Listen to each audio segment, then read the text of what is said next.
Cannabis culture and history. We have Beyond the Myth and Hybrid Explosion and the Making of Indica versus Sativa. This is Beyond the Myth, the Hybrid Explosion, and the Making of Indica versus Sativa Myth. So y'all go ahead and check that out. And we'll be back to talk about this thing soon.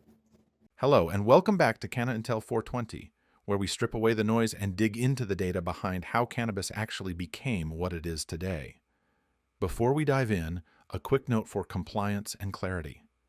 This content is for educational and historical purposes only. It doesn't promote or encourage the use, sale, or cultivation of cannabis where it's illegal, and it's not medical advice. Always follow your local, state, and tribal regulations, and if you're using cannabis for health reasons, talk with a licensed healthcare professional first. With that said, this episode isn't about selling you anything. It's about understanding how we got here, how myths became marketing, how marketing became culture, and how culture became the reason science is still playing catch-up. If you've been following this series, you already know what we do here.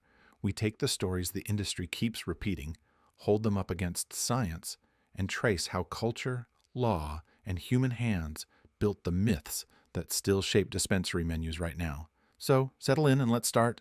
Before cannabis ever became an industry, it was already a global ecosystem. Each region cultivated genetics shaped by its own climate, soil, and cultural use. Afghanistan's high-altitude valleys produced short, broad-leaf plants designed to endure harsh temperature swings and short seasons. Southeast Asia's tropical forests produced tall, narrow-leaf cultivars adapted to long, consistent light cycles. South American and African landraces developed in humid equatorial conditions with looser flower structure to prevent mold. These regional differences weren't about indica or sativa. They were about environmental survival, natural selection shaped by place. The problem began when those plants were forced to coexist outside their native ecologies. In the 1960s and 1970s, global migration, tourism, and smuggling converged. Seeds from Thailand, Panama, Colombia, and Afghanistan started circulating through the US and Europe. They didn't arrive in labs or universities. They arrived in people's pockets, film canisters, and guitar cases. For the first time in human history, cannabis from every region of the world was growing side by side in clandestine conditions. Then came the second variable, prohibition. When the U.S. declared the war on drugs, cannabis went from a counterculture symbol to a high-risk agricultural target. Outdoor fields were raided, helicopters were deployed, and enforcement became militarized. Growers adapted by moving indoors, basements, attics, warehouses, and barns retrofitted with crude lighting setups. This single environmental shift changed cannabis evolution more than any genetic event in centuries. Artificial light, heat buildup, and limited vertical space punished the tall, slow-flowering tropical cultivars. The new environment demanded compact plants that finished fast. That's where Afghanica genetics became critical. Plants from the Hindu Kush region naturally produced dense resin heads, shorter stature, and a 45 to 60-day flowering window, perfect for the constraints of indoor growing. Those traits gave Western growers a survival toolkit: faster turnover, denser flowers, and less risk of detection. Within a few growing cycles, Afghan stock became the genetic backbone of nearly every underground breeding project. These crosses weren't planned for chemical diversity or scientific inquiry. They were survival breeding programs run by people under constant threat of arrest. The results were hybrids that no longer fit into traditional classification.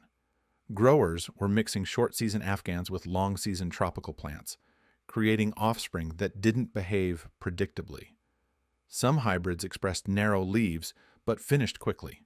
Others stayed short but produced cerebral highs. The chemical and morphological rules of the old land races didn't apply anymore.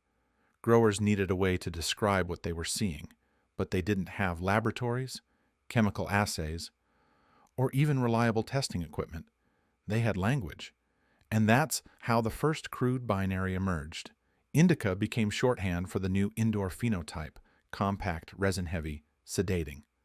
Sativa was shorthand for the opposite, tall, airy, and energetic. Neither term described genetic lineage. Both described function under artificial pressure. These weren't scientific categories. They were field notes. Indica meant something that wouldn't blow up your ceiling or take 4 months to finish.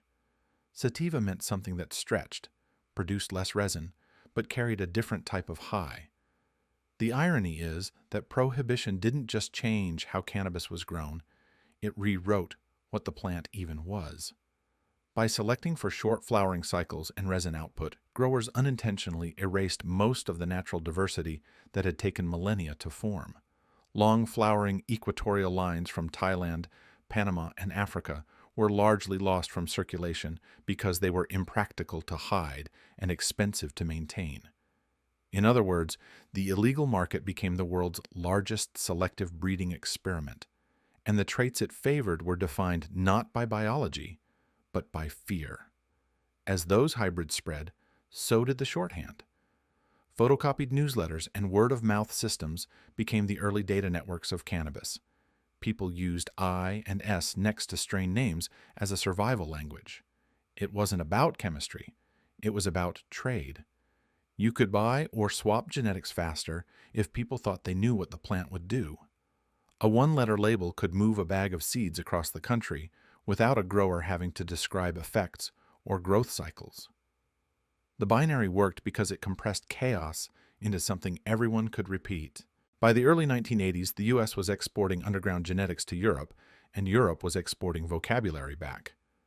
When Amsterdam began forming the first a dye-tolerant market, they didn't create the binary, they inherited it.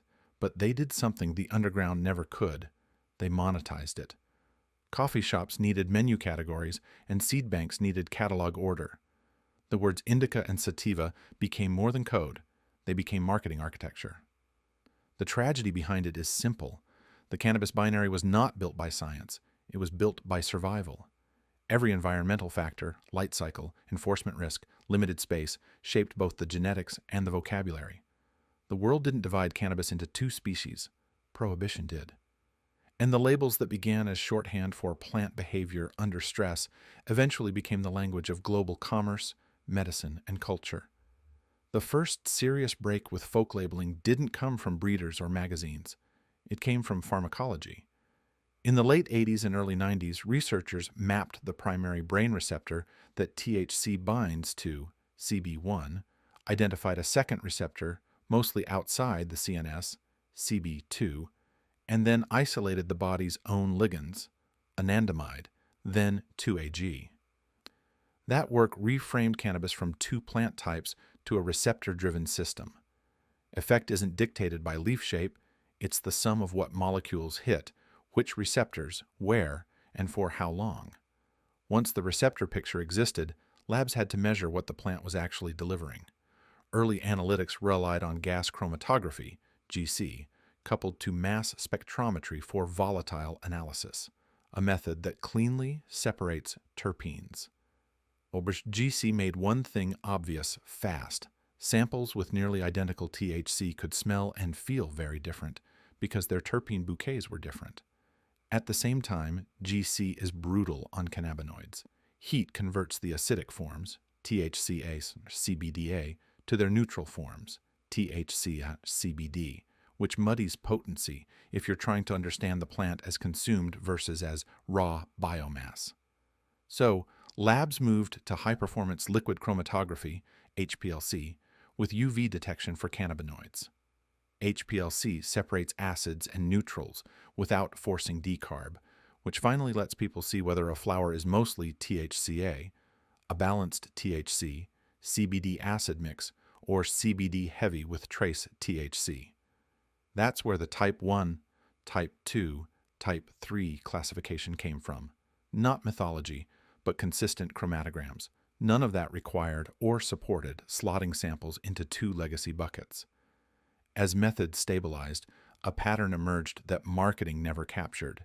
Neutral THC levels mostly predict intensity, not character. Character, the part people call clear, stony, focused, sleepy, tracks with aromatic composition. GCMS kept surfacing the same families, lots of myrcene correlating with heavier, body-weighted reports, limonene often aligning with brighter mood, terpinolene showing up in cultivars people describe as mentally airy or wide angle, pinene trending with focus and memory retention. None of that maps cleanly to a plant's silhouette or where its grandparents grew. It maps to the volatile chemistry in the jar that day. Two more facts undercut the folk labels. First, post-harvest handling changes what the plant says. Drying temperature, water activity, storage oxygen, and time all move terpene ratios. The same cut can feel different if it was dried too hot or parked for 6 weeks in a warm back room. Second, environment shifts the output. Light spectrum, HPS versus MH versus early LED, root zone EC, VPD control, and harvest maturity all alter secondary metabolite production. In other words, even if names were stable, they aren't. The chemistry still drifts with grow and cure decisions. That's a production reality, not a debate. Genetics entered the lab, too. Before whole genome work was cheap, population studies using markers showed what growers suspected. Most market cultivars are tangled mosaics. Lines sold under opposite folk labels often sat in the same genetic neighborhoods. Later sequencing only made that clearer. There isn't a clean split that predicts effect. Morphology can be practical for cultivation decisions, but it doesn't forecast pharmacology. By the early 2000s, the pieces were on the table. Receptors explain how molecules land. HPLC tells you how much of which cannabinoids are present in their actual forms. GCMS shows which volatiles steer sensory tone. Environmental and handling variables explain why the same name can feel different across batches. None of that needs the old tags. It needs accurate panels and honest reporting. This is the pivot the public never got. Naming conventions promised certainty. The lab methods replaced that with measurement. From here, the only classification that holds up is based on what's quantified: cannabinoid profile for strength, terpene composition for character, and production data for batch-to-batch reliability. That's the start of real literacy. By the early 2000s, analytical clarity existed, but the consumer market had not caught up. Laboratories could separate THCA from THC, map terpene fingerprints, and display chemical variants across cultivars. Yet, dispensary menus still reflected a myth built on appearance and hearsay. The gap between measurement and meaning widened with legalization. Testing became mandatory in many jurisdictions, but the data often remained orphaned from education. Cannabinoid and terpene panels were printed on labels, but few could interpret them beyond total THC. The new task wasn't discovery, it was translation. Chemotype literacy required linking measurable profiles to predictable patterns in sensory and physiological response. Studies comparing consumer reports with lab results consistently showed that overall effect correlates with multi-compound composition, not with single cannabinoids. For instance, balanced ratios of limonene, beta-caryophyllene, and linalool often aligned with relaxed yet clear mood states, while high concentrations of myrcene and humulene trended toward sedative or body-weighted outcomes. These weren't speculative associations. They appeared repeatedly in data sets compiled across thousands of samples from California, Colorado, and Canada. Despite that, retail environments reduced the conversation back to a single axis: THC percentage. The regulatory obsession with potency created economic distortion. Breeders selected for higher THC because it commanded price premiums, while terpenic complexity, the factor most responsible for experiential nuance, became collateral damage. This selective pressure mirrored what prohibition once did. It narrowed diversity under external demand. The difference was that now the constraint wasn't law enforcement, it was market psychology.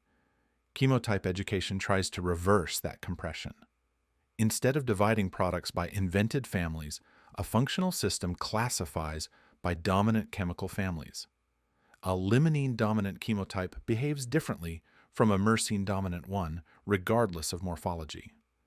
When paired with accurate cannabinoid data, this framework produces predictable consumer outcomes without invoking mythology. For example, a type 2 cultivar with near equal THCA and CBDA but high terpinolene will generate a markedly different cognitive response than a type 1 with equivalent THC but dominated by myrcene and linalool. That distinction has measurable grounding and repeatable behavior. The educational challenge is accessibility. Most consumers and even many bud tenders lack the baseline chemistry vocabulary to connect profiles to experience. Effective programs start by reframing the panel itself. Cannabinoids define amplitude, terpenes shape contour, cultivation and curing defined texture. From there, each product can be described using measurable cause and effect language: high limonene, medium pinene, trace myrcene. Expect bright onset and short duration, instead of inherited binaries. The outcome is not only accuracy, but liability protection. When education is rooted in verified data, claims become defensible under consumer protection and advertising law.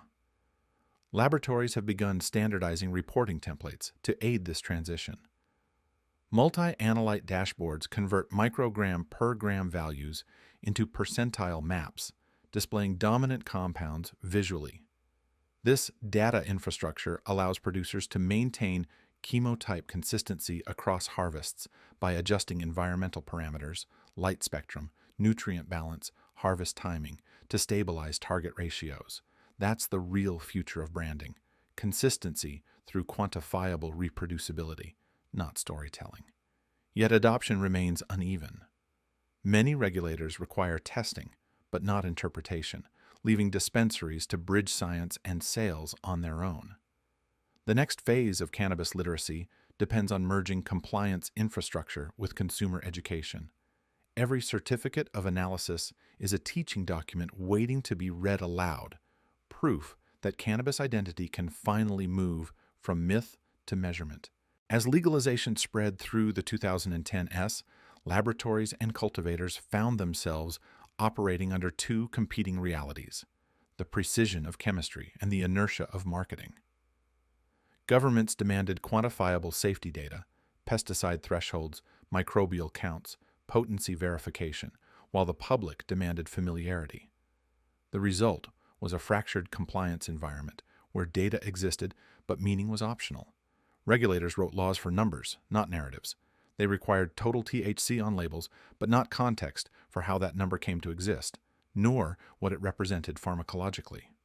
The category problem, born in basements, refined in Amsterdam, and dismantled in labs, remained embedded in bureaucracy. In nearly every jurisdiction, potency reporting became the proxy for quality. A certificate of analysis had to list cannabinoids to 2 decimal points, yet terpene data remained voluntary, unstandardized, or entirely absent.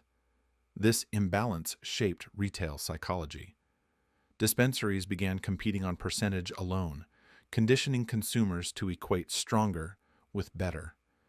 Laboratories, pressured by client expectations, often calibrated toward inflationary readings, a pattern documented in audit reviews from California, Oregon, and Nevada.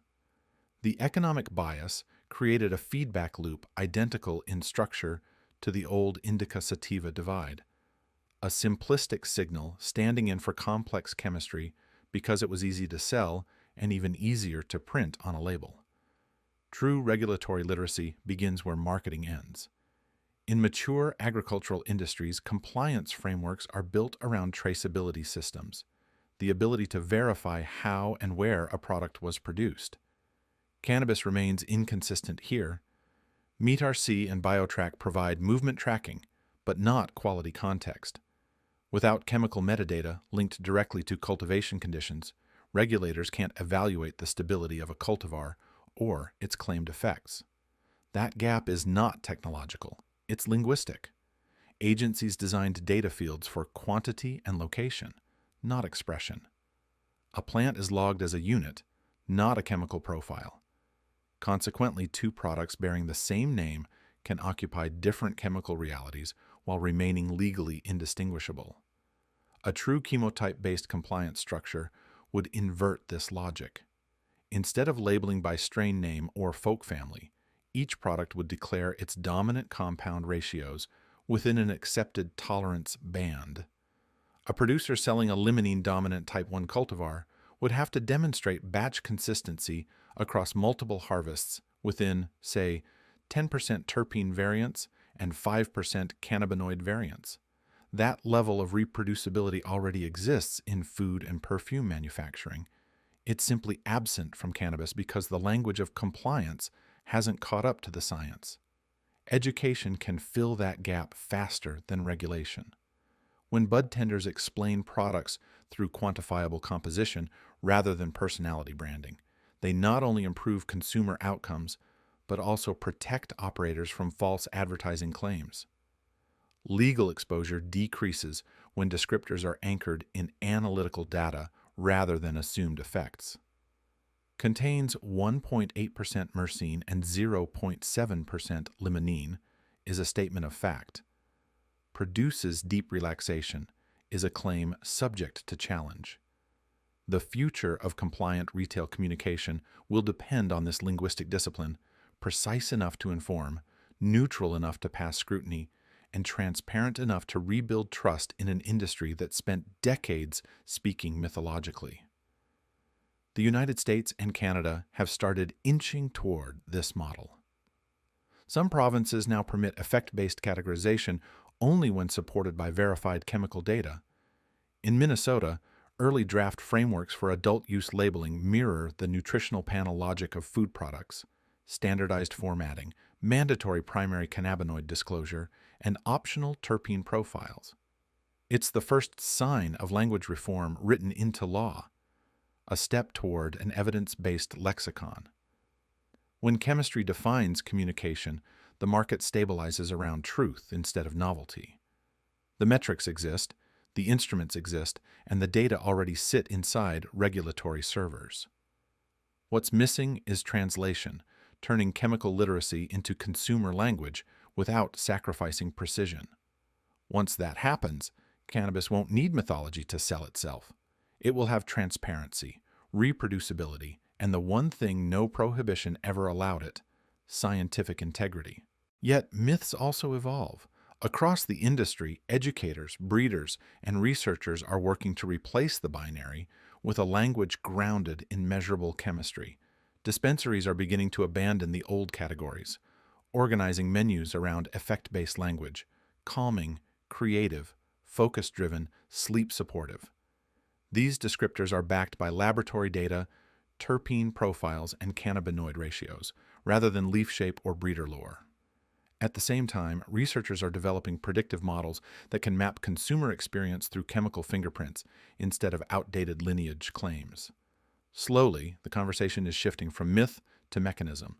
This evolution is part of a longer arc, the journey from landrace to hybrid, from shorthand to myth, and from myth to science.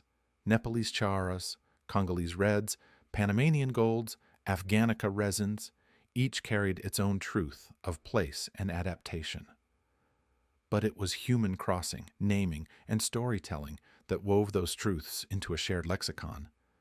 The indica-sativa divide was never a taxonomic reality.